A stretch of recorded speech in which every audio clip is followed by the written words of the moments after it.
Hello दोस्तों, कैसे हैं आप सभी। आई होप आप सभी अच्छे होंगे। तो मेरे यूट्यूब चैनल संस्कार टॉक्स में आप सभी का स्वागत है। तो दोस्तों, आज मैं आप सभी को एक ऐसे महान आत्मा के बारे में, उनके जीवन पे आधारित एक ऐसी कथा सुनाऊंगी जिसको सुनकर शायद आपके जीवन में भी उनके प्रति बहुत ज़्यादा श्रद्धा और भाव उत्पन्न हो। तो आज हम बात करेंगे नीम करौली बाबा के जीवन के बारे में। तो नीम करौली बाबा को आप सभी जानते होंगे। उनका एक भव्य मंदिर कैची धाम में उपस्थित है जो नैनीताल में है, और उन्होंने जो समाधि ली थी, उस समाधि का जो मंदिर बना हुआ है वो यहाँ वृंदावन में बना हुआ है। और ऐसा कहना है कि वो हनुमान जी का ही एक रूप हैं, और जो भी व्यक्ति श्रद्धा भाव से उनके मंदिर में जाता है और अपनी समस्याओं के बारे में बताता है, वो उसकी वो सारी समस्याएं दूर हो जाती हैं, उसकी सभी मनोकामनाएं पूर्ण होती हैं। तो उन्हीं पुण्य आत्मा, उन्हीं बड़े संत के बारे में आज मैं आपको एक कथा सुनाने जा रही हूँ। तो चलिए कथा को शुरू करते हैं।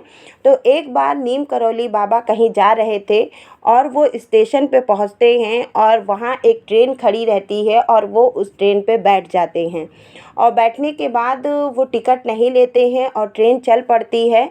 और जब ट्रेन कुछ ही दूर पहुँचती है तभी टीटी आता है टिकट चेकिंग के लिए, और वो सभी से टिकट मांगता है। जब वो नीम करौली बाबा के पास पहुंचता है तो उनसे भी टिकट मांगता है, पर नीम करौली बाबा के पास टिकट नहीं होता है और वो कहते हैं कि मेरे पास कोई टिकट नहीं है। तभी टीटी उनसे कहता है कि अगर आपके पास टिकट नहीं है तो या तो आपको पेनाल्टी भरनी पड़ेगी, या तो आपको नीचे उतार दिया जाएगा।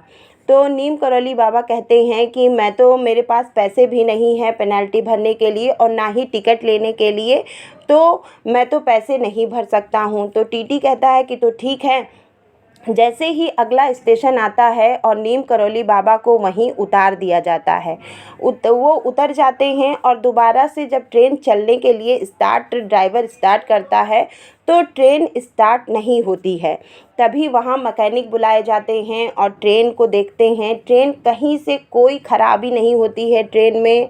ड्राइवर बहुत कोशिश करता है। उसके बाद ये बात तो वहाँ के स्टेशन पे सभी जगह फैल जाती है, और वहाँ उपस्थित जो प्रशासनिक लोग होते हैं, वहाँ के कर्मचारी होते हैं, वो सभी आते हैं। वहाँ उपस्थित इंजीनियर होते हैं जो आते हैं, ट्रेन को देखते हैं, और कर्मचारी अपने हिसाब से देखते हैं, लेकिन ट्रेन में कोई गड़बड़ी नहीं होती है और ट्रेन अंततोगत्वा स्टार्ट नहीं होती है।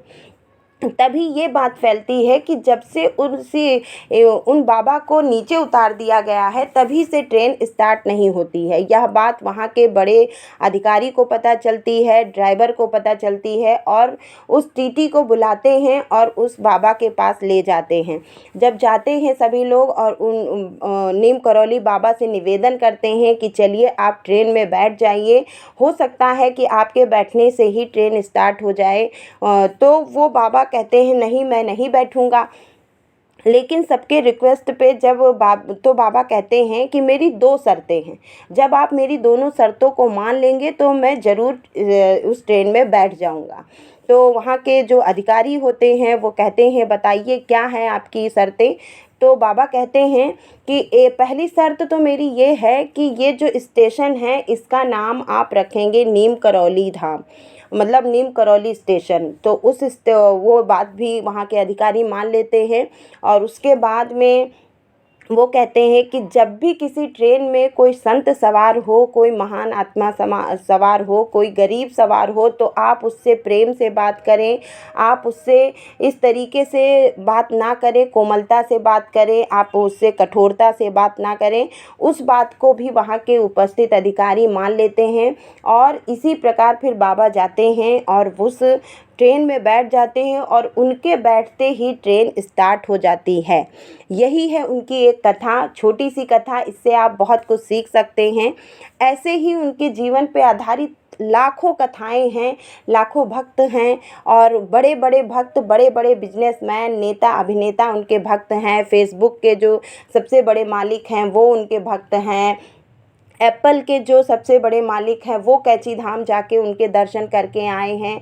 ऐसे ही बहुत बड़े बड़े बिजनेसमैन हैं जो जाते हैं और कैची धाम में उनके दर्शन करते हैं और अपने भविष्य को संवारते हैं।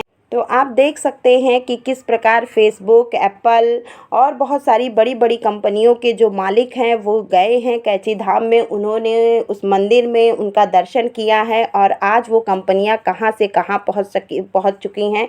तो अगर आपकी भी कोई मनोकामना है, आप भी किसी परेशानी से जूझ रहे हैं, तो आप भी एक बार कैंची धाम ज़रूर जाएं और अपनी परेशानियों को कहें और बाबा की कृपा से आप पे ज़रूर दया होगी। तो आज की कहानी में बस इतना ही। ज़्यादा से ज़्यादा मेरे वीडियो को लाइक करें, शेयर करें, सब्सक्राइब करें।